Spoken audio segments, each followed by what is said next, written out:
toujours vanté la qualité allemande, Dutch Qualität. En sera-t-il vraiment de cet Opel Grandland? En tous les cas, le constructeur allemand a fait beaucoup d'efforts, notamment au niveau de l'esthétique de ce nouveau SUV de 4,65 m de long. On voit notamment qu'il y a eu pas mal de changements au niveau de sa face avant avec cette large vitre qui traverse de part en part le capot, un capot nervuré comme vous le voyez ici. C'est la nouvelle signature d'Opel.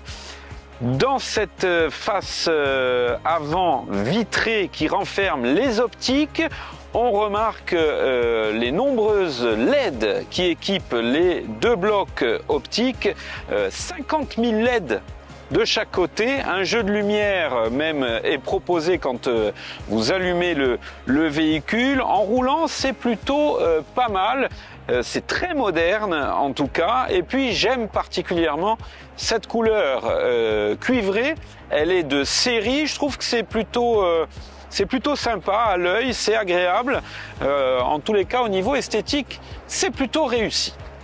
Cette modernité lumineuse se poursuit à l'arrière avec là aussi un bandeau vitré qui traverse de part en part le véhicule avec le logo Opel qui s'allume. Toute la bande s'illumine sur la route quand on freine. Vraiment, c'est réussi au niveau esthétique. On va en profiter d'être à l'arrière pour vous parler du coffre avec une capacité de stockage de 550 litres.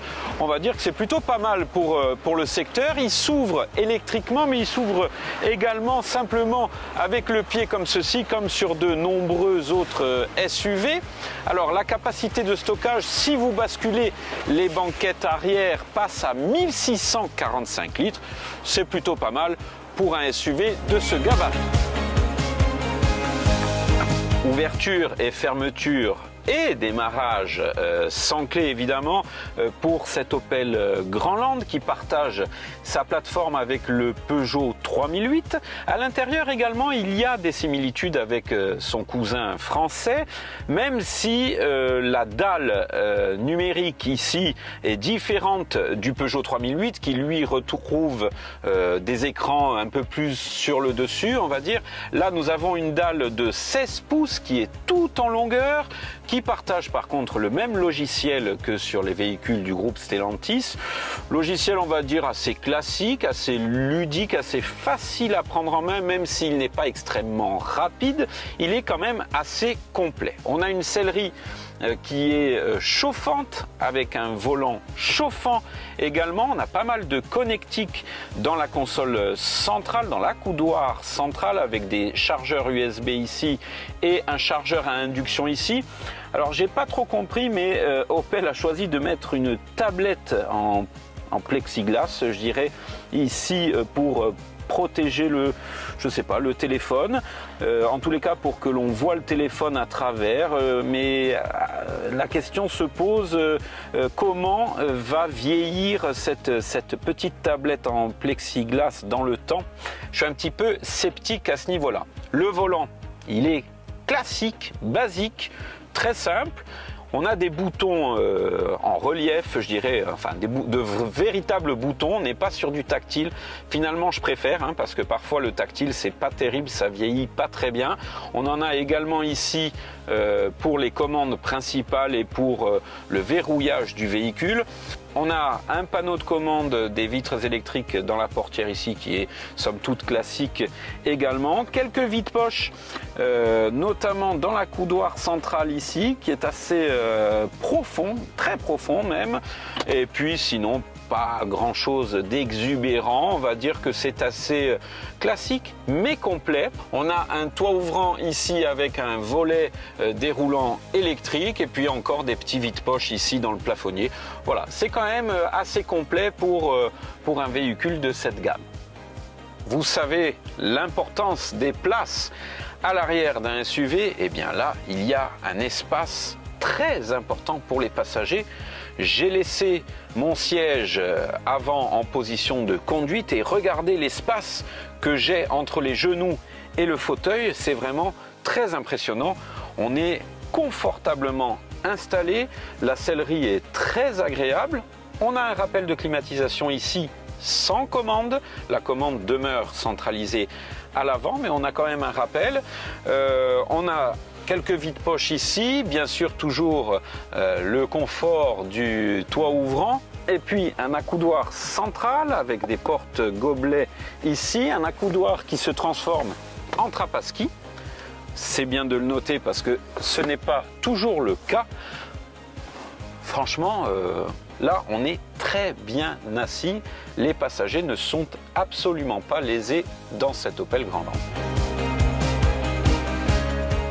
À bord, on va dire qu'on se sent un petit peu comme dans un cocon. On a vraiment, comme dans la plupart des véhicules électriques, on a ce silence et on a cette insonorisation qui est excellente sur cet Opel Grandland. Vraiment, c'est très confortable au niveau auditif, mais c'est également confortable au niveau conduite, au niveau de l'assise. On est sur une sellerie qui vraiment enveloppe le conducteur et ses passagers. Alors je vous en ai parlé, plusieurs motorisations sont disponibles sur cet Opel Grandland. Nous disposons aujourd'hui de la motorisation 100% électrique. Au niveau du comportement, on va dire que ce Grandland a un comportement assez sain. Il n'y a pas trop de roulis. Il est équipé de différentes options d'aide à la conduite. On a un affichage tête haute qui est assez large, qui est très visible dans le pare-brise. Parfois, les affichages tête haute sont un peu trop fondus dans le pare-brise. Là, pour le coup, on le voit très bien. C'est assez confortable pour la vision. Il est équipé de plusieurs caméras, donc on a des options d'aide à la conduite qui sont assez nombreuses et c'est plutôt confortable là aussi. On a un véritable SUV familial. On va dire que on se sent en grande sécurité dans cet Opel Grandland et c'est peut-être là sa mission première. Il est temps désormais d'aborder le tarif de cet Opel Grandland, ce modèle 100% électrique. Alors en entrée de gamme, on est à 44 990 €, mais pour ce modèle-ci qui est équipé du pack GS et du pack Confort, qui comprend notamment les jantes en 20 pouces, il vous faudra débourser 50 390 €. Voilà, c'est un essai que vous pourrez retrouver dans la version papier du supplément moteur de Corse Matin. On se retrouve le mois prochain pour un nouvel essai.